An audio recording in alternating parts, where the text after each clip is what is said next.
Such a good show. All right, guys, it's that time. Put your hands together, make some noise, and please welcome your host and moderator from Huffington Post, Lauren Moraski, and today's guest, the one and only, Justin Hartley.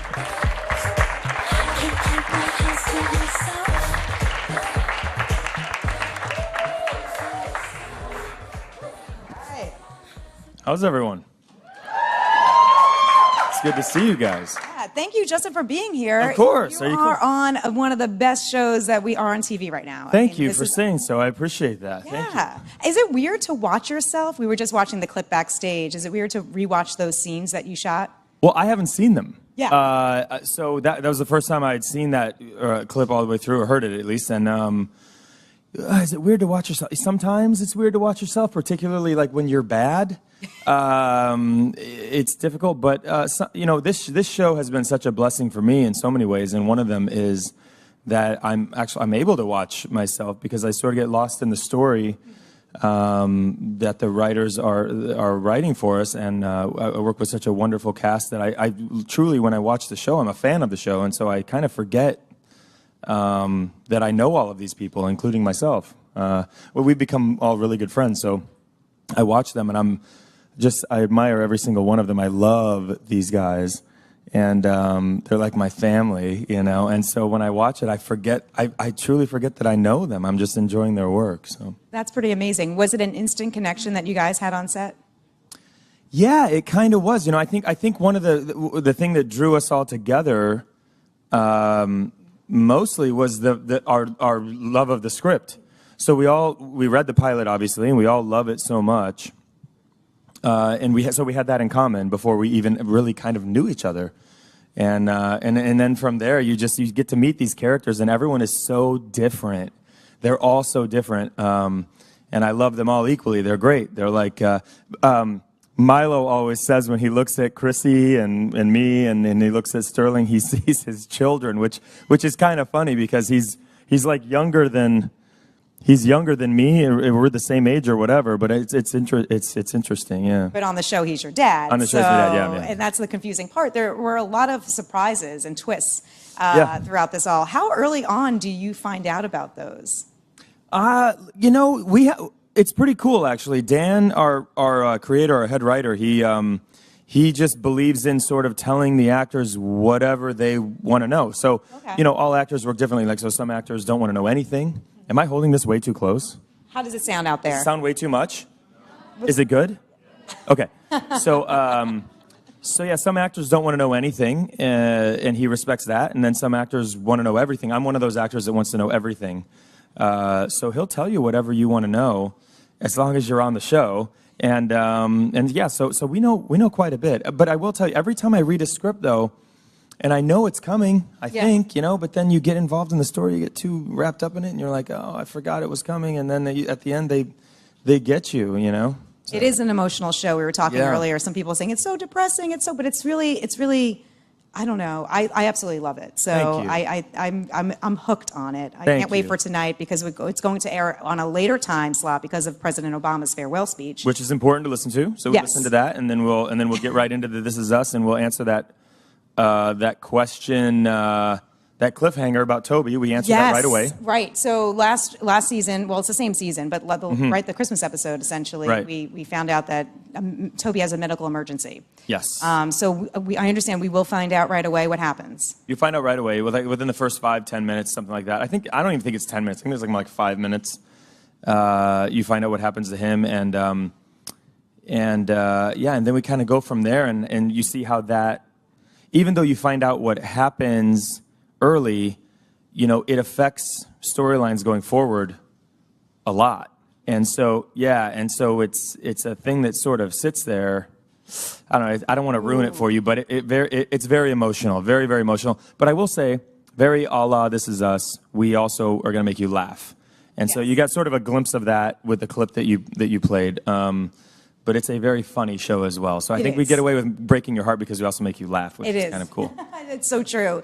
Kevin, your character and his sister Kate are really close. Do you think it's going to affect their relationship a bit?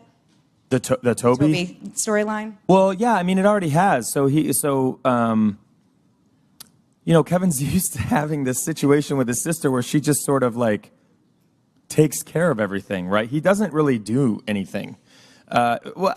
He doesn't know how to do anything. I don't think he knows how to make a bed. There was a scene earlier in the show where he's moving, right? And so he's going to go do theater. He's going to be, I'm going to be a serious actor now. I'm going to go do theater. By the way, TV actors, we're serious actors, okay? So this is so bizarre but he's going to go do theater and, sort of reinvent himself. And he's obviously has to pack, and he can't figure out how to pack. I mean, the guy doesn't even know how to pack, so, but yeah, I think the relationship that Kate has with Toby has already affected Kevin in that she's less available to him than she was before. So he's sort of got to take his training wheels off and kind of figure this thing out on his own. Do you think we'll find out a little bit more about his backstory? Kevin's? Yeah. So I'm glad you brought that up. Okay. Just so happens that I'm here and I can answer that question for you. So one of the things, if you guys are watching the show, one of the things that I love is what's coming up for Kevin. There is a backstory bombshell that the smartest people in the world, you won't see it coming.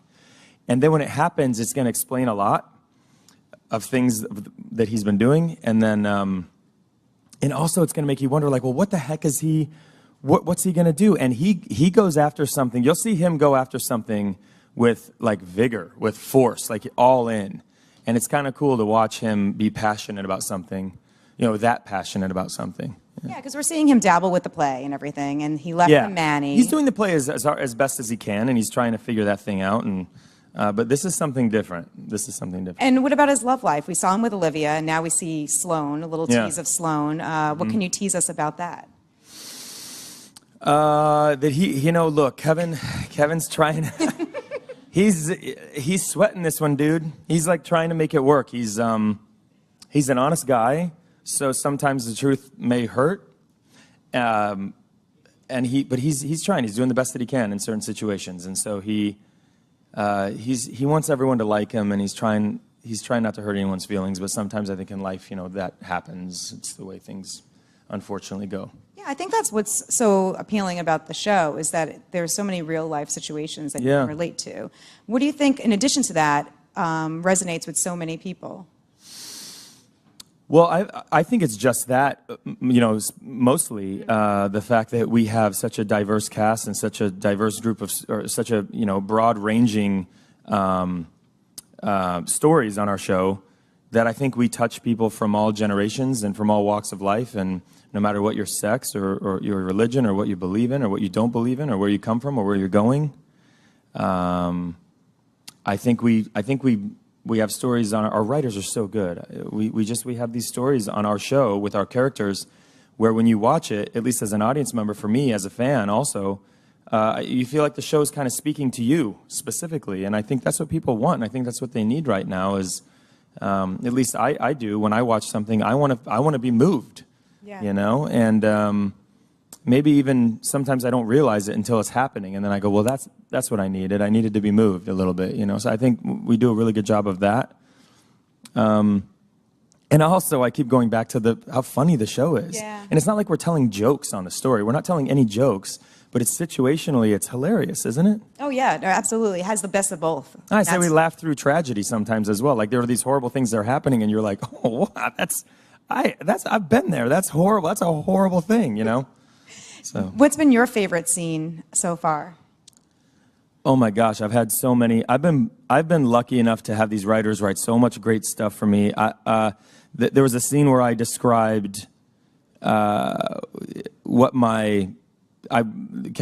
he's not a painter, but he paints, and there's a scene where I'm talking to my nieces and I'm describing to them what life is about and what my painting is and what the play is about, and essentially it's what our show is about. It's what This Is Us is about, is essentially what I'm talking about, and that's one of my favorite scenes. There was an audition scene that I had where he just absolutely bombs this audition, and it was the way they shot it that it was like this 5-minute, when you're watching, like I was sweating watching it. I felt so bad for him. He bombed this sucker. Yeah. And I've been there. Yeah. Where it's just like, shut up. Maybe that's happening now. No. No. But But yeah, I've been there, and it's that uncomfortable thing where you just want the guy to like, you just want to shut it down. You know what I mean? You're like praying for a house fire kind of at that point. But I've been lucky. I've had a lot of good stuff. Yeah. What about your worst audition in life or your best one in life? Oh my gosh, my worst one in life. Yeah. So you guys are in for a treat. No one's ever asked me that. Okay, good. At least I pulled out one that no one's asked. But I do have one. Okay, good. And I always said, you know what? I'll answer the question if anyone ever asks me, but no one's ever asked me. So now that you've asked it, yes, I'll give you the quick version. All right, we'll take it. Okay, so cut to the end. I didn't get it. All right, but what happened was, and I won't tell you what show it was, but I walked in, and I pride myself on being very prepared, and so I was very prepared. I was ready to go. I have no idea what happened, but all of a sudden, I forgot all of my lines, all of them. I forgot I didn't remember anything. Like, I forgot how I got there. I didn't remember my name. I don't know what happened. I think I had like a Manny meltdown type of situation. Another one of my favorite scenes, by the way. Yes. But I started to improvise, and it made no sense. I think I was talking gibberish, and then this was way back in the day where casting directors used to have VHS tapes that they stacked on their desk. And I guess you would send in a VHS tape or whatever. This is my client's reel, like an agent would. And then they would pick up the VHS tape and they would put it in and they would see if you were good or not or whatever. And then they would call you in. I don't know how I got in this room, but this guy, I changed his mind like toot sweet, man. Oh. This guy, I knocked over a couple of the videotapes on his desk. And then I was so embarrassed that I made a joke out of it. So I just knocked over a couple more. And then I kicked him. I kicked the tapes. Oh, God. I went in there to try to get a role, and I walked out there like, a vandal and with no job and ready to move back to Chicago because I was positive that I didn't know how to act anymore. It's grueling, man. Sometimes you just feel horrible, but then there are times where you feel great too. So yeah, I mean, we're glad that you got the audition. The audition for This Is Us went well. Obviously, that was actually the audition that I just described to you. Yeah, no, oddly enough, it wasn't. Quick take on that audition. What was that like? That was great. I didn't destroy any personal property, which is always a plus. Let's see. I remember reading the script. And I remember my friend called me and he said, do you know Dan Fogelman? Dan Fogelman's the creator of the show. They go, do you know Dan Fogelman? I said, yeah. And he goes, how long have you known him? I said, I don't know, like years. And he goes, you guys hang out a lot? And I said, no, I don't know him. I know of him. I've known of him for years. I don't know Dan Fogelman. I don't hang out with Dan Fogelman. And he's like, are you sure? Because I think he just wrote you in a script. And I was like, what? So I immediately call my agent. My agent's like, we're already on it. We got you an appointment. So I go in, and I just had it in my mind, I have to figure out a way to get on the show. And I hadn't had that kind of like, I'm at a loss for, I don't even know what the word is. It's not focus, but I hadn't had that kind of like determination in a long time. That's probably not the right word either. But I think I willed that to happen, kind of. And I just went in there and I gave my own take on the character. And it ended up working out. Thank God. Yeah, good thing for us. It's not like we haven't seen you on television before. You were on Passions for so many years. Yeah. Yeah, we got some Passions fans. Wow, there's some. Yeah, okay, all right. I still get people stopping me for that. That was like back in the '60s. Yeah. Well, you were on it for like 5 years or something. Yeah. No, 3. 3? Oh, only 3. Okay. Yeah, but it lives forever, babe. I'm telling you, that stuff. It never goes away. Do you still keep in touch with some of the cast members from that? Or, I do. Yeah? I do. One of my best friends played Ethan on that show. His name is Eric Martzov. He's one of my best friends. Oh, that's awesome. So you got that away from him. Yeah. So I still keep in contact with him. And let's see. Yeah. I try to keep in contact with a lot of people from my different shows that I do throughout the years. Sure. Do they ever talk about a Passions reboot? Everything's being rebooted at this point. I haven't heard. I haven't heard about a Passions reboot. Yeah. I don't see that happening in the near future. A couple of fans out there, though. You never know. It maybe if it comes about, you should audition for it, though, if it comes about. Just don't knock over any VHS tapes. No, try to stay away from the VHS tapes, yeah. Oh, how has life changed for you since you've been on This Is Us? Well, I'm here with you fine people. Well, yeah. So that's good. A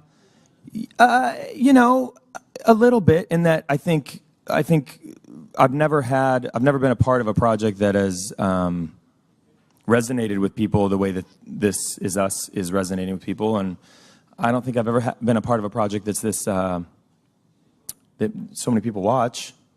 I could be wrong, but I don't think I have. And well, let's be honest, I haven't. Not even close. But no. But people, instead of people walk up and they feel obligated or like obliged to tell me how the show has moved them, or how it made them cry. And one of the things I've never had so many women walk up to me and tell me that I made them cry, and they're like not trying to hit me. They're like smiling about it, which is kind of an odd thing. Usually that's not a good thing. My mother always told me don't make women cry, but they like it, I guess. So it's nice to be a part of a show where you can make women cry. That's a good thing. Have you cried ever watching the show? Yeah, absolutely. We're right there with you. I've cried reading the scripts. I have cried watching the show, and I know what's going to happen. So I've already read it. I was in it.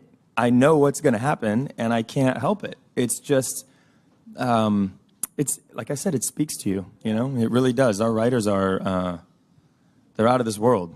And at times, Kevin has had a hard time getting into his emotions on the show. Yeah. So it's an interesting block. kind of, he has that block. Maybe we'll, go power through that a little bit this winter. Yeah. What about the kids on the show? Amazing. They're incredible to watch. What do they like to act alongside? Do they look up to you guys for tips on everything? Well, you know what? They don't need any tips from me. They're great actors in their own right, and they're fantastic at what they do.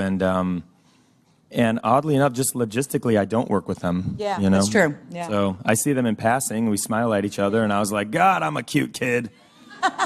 He's way cuter than I was, by the way, at his age. I'm like, what are you made out of? Clay? Like, who chiseled you out of? He's like this big, and he's like the most handsome man on the planet, that little guy. Kind of makes me angry. But he's a sweet kid, and he's a great actor, and they're all good. They're all good. They're really, really great. You guys are at the Golden Globes on Sunday. Congratulations for the nominations there. Thank you very much. The nomination was great, and then that's right. We didn't bring home the trophy, but you can't win them all. Maybe we'll win one of these days. But to get nominated is great, and that whole event is fantastic. You're looking over your left shoulder, and it's the first time I'd ever been. So you're looking over your left shoulder and your right shoulder and everywhere, and they're just like these amazingly talented, hugely famous people standing around you, and it's like a little bit surreal. I'm still kind of sinking in, actually. Were you starstruck by anyone in particular? Well, I don't necessarily get starstruck as much as I do just like, that's interesting. I had Carl Weathers, so the guy, it's Apollo Creed, guy, let's be honest. Apollo Creed stops me in the hallway on my way to my table, and he's like, your show is amazing. I love your show. You're doing great work on the show. And I just thought, in fact, I didn't think it, I said it. I said, this is the coolest thing that's ever happened to me, man.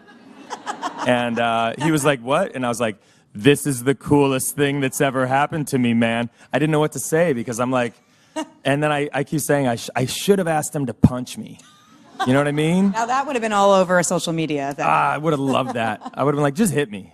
Punch me like Apollo Creed. Treat me like Rocky. Not to get a little serious, you mentioned the Manny and the breakdown that you had. Right. But Alan Thicke was in that scene with you, and he was so memorable and so great. And unfortunately, lost him way too soon. What was it? What was he like? I know you probably didn't know him for too long, but I didn't know him for too long. I knew him for it was way too short. We became friends rather quickly, and he's a big hockey fan, and he would invite me to these hockey events, and invited me to All-Star weekend, which is coming up, my birthday weekend, and that's the end of January. So he is truly, he's very charismatic, very charming, makes everyone laugh, makes everyone feel better. He does everything that you're supposed to do, that you want to do as a human being. He makes you feel better. I'm better off for knowing him. And so there's that. And then I got to work with him. And then separately from that, he did one scene on our show. And it is one of the most memorable scenes thus far on our show. And that's a man that did one scene. And so separate from all that wonderful human stuff, he's just a talented actor as well. So he had the full package, and he was always smiling. And I got to play softball with him at Dodger Stadium, which was fun. And he had the time of his life. And he was just such a there was a youthful, boyish charm, wonderful, likable thing about him that was just great. He was very easy to love, quickly. Wow, that's so great. Well, I'm glad that you got a chance to me know too. him. Me too. We only have a few seconds left, but the storyline with your parents on the show and the Miguel situation. Oh. Will we find that out as soon as we will find out Toby, or is it going to take a little bit longer? It takes a little bit longer, okay. So I can't tell you what happens, but I can tell you that it takes a little bit longer, but you will find out. There's an event sort of that happens between the two of them that, it either goes this way or this way. All right, we have a lot in store for us. Before we wrap, we have lots of questions from the crowd here. Let's get it rolling. Cool. Yes. Hi, Justin. So I guess my question is kind of piggybacking off of what Lauren just said. For me, the most devastating moment was, no offense to Toby, I'm sure he's fine. Nothing bad happens. You don't know that he's fine. How do you nothing bad happens on Christmas Eve. You don't. But see, that's the irony of the title of the episode, right? Yeah. You don't know what happens. I know, but No, you don't. Listen. No. Wait. Don't. Hold on. No, I'm kidding. Go ahead. Sorry. I forgot where I was going. What's your name, by the way? Well, for me, the most devastating moment was finding out that Jack had died. Oh, okay. So when you found that out, I know you can't say anything. When you found out, how did you react? How did that moment make you feel? When you found, I guess that's a great question, okay. But I got a really cool answer for you that you probably don't. That's a really cool question. What's your name, by the way? Liz. Liz. Okay, so Liz, great question. And here's the thing: in the pilot, the first script that we had. Originally, it was scripted and we filmed it, and if you watch it, you might be able to. They're probably going to kill me for saying this. You might be able to see it if you rewatch the pilot. I think it's on Randall's back. His line when he's talking to William and they're looking at the photo is he says that he died. My father died, and they took that out of the pilot. So. That was originally I knew that when I read the pilot before I started the show. I knew that Jack had died.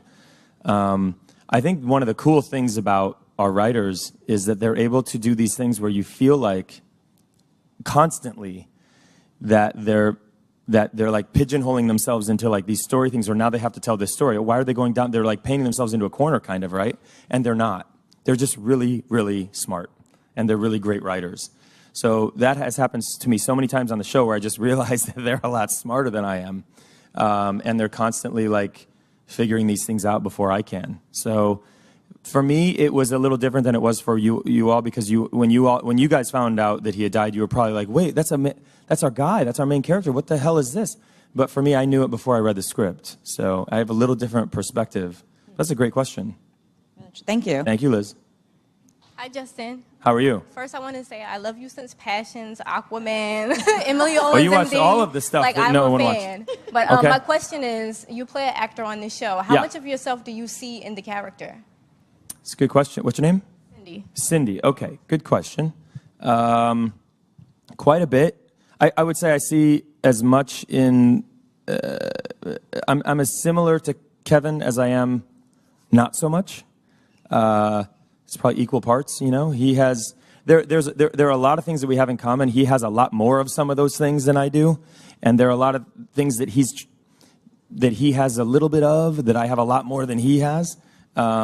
He's very narcissistic, I think, but he's working on that, and I think he's very, very insecure, but rightfully so from what he's gone through, and he's working on that. We're all a little bit insecure, but it's a matter of degree, right? I like to think, I love Kevin. I like to think that I'm funny, but there aren't, maybe I'm the only one, I don't know. But I like the way that he handles adversity with humor. I like that he's self-aware. I like that he has become aware of how other people perceive him, and that he doesn't like that, and so he's working on that. He's trying to change that. So we're alike in a lot of ways. He cares an awful lot about what other people think about him, which I've sort of gone away from. And I think it makes you healthier when you're not. I'm more concerned about being a good person than I am about what other people think about me. But Kevin's working on that too, and yeah, we're the same height and weight. I hope that answers your question. And thank you for watching Aquaman, and thank you for watching Passions. I appreciate that. Thank you so much. All right. Hi. You mentioned that you don't have direct screen time or interaction with the child actors on the show. But I wondered two things about that. One, when you see them play their scenes, how, if at all, does that inform or affirm the way you play the personalities as adults? And also, how much are you aware of those backstories before you're acting out their journey as adults? It's a great question. We have the benefit as, I think, the older cast. When I say older cast, I mean the adults. Chrissy's not old. Sterling and I are. As the adults, we had the benefit of sort of shooting our stuff first, I guess. And so maybe, I read it, but I don't get a chance to watch what they're doing until I see it, until it's done. So I don't know if the work informs what we do as much as the script does. And I can't speak to them because they're not here, but it's probably the same way. I think the present informs the past, and then when you watch what's going on in the present, it probably informs what they do as well. I don't know. So it's a nice sort of one hand washing the other kind of thing. But I think they're great. I mean, they are all doing so well, aren't they? I mean, they're doing great work. And what was the second part of the question? Or did I answer all of it? Yeah, just how much you're aware of that backstory. Oh yeah, no, so yeah. That it feeds into your performance. So performance. the backstory, we're definitely aware of the backstory through the reading the script. Yeah, more than watching it, because like I said, we don't really get to watch it until it's done. So, good question. Thank you. What's your name? Shayla. Shayla. Good to meet you. Great, thanks. I think we have one more question. Cool. Hey, man. Hello. How are you? I'm still doing good. Okay. Well, we met earlier, so Yeah, that's we why. met a couple times earlier. Yeah, a couple times. Hopefully, maybe a couple more. So my question for you is: Yeah. You've played a lot of memorable characters. Outside of Kevin, do you have a favorite character and why? Outside of Kevin, do I have a favorite character? Man, I've been so lucky, to be honest with you, to play characters that I think I've loved all of them. I mean, it's hard to say. I really enjoyed playing Green Arrow in Smallville a lot. Oh my gosh, I loved my time on Revenge as well. Gosh, it's hard to say. I mean, the one that sticks with me is probably Smallville, because it lasted I was on that show for like 5 years, so it's probably one that sticks with me the longest. But I've loved them all, and I like how different they've all been, and every job that I've had, they've sort of let me do certain things that are, you figure it out as you go along a little bit, and you have, these wonderful scripts that are like, they protect you and everything, but I've had some great bosses, I really have, and which in turn makes you sort of do whatever you can to create a great character. But probably the Smallville character, Green Arrow, yeah, I thought that was a lot of fun.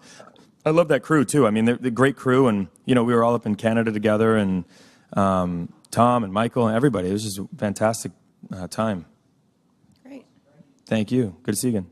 Thanks for all the wonderful questions out there. And Justin, thank you so much for coming to Bill thank today. you for having me. It was such a pleasure. Thank you. Check out This Is Us tonight, 10 p.m., but not next week, 9 o'clock next week. Right.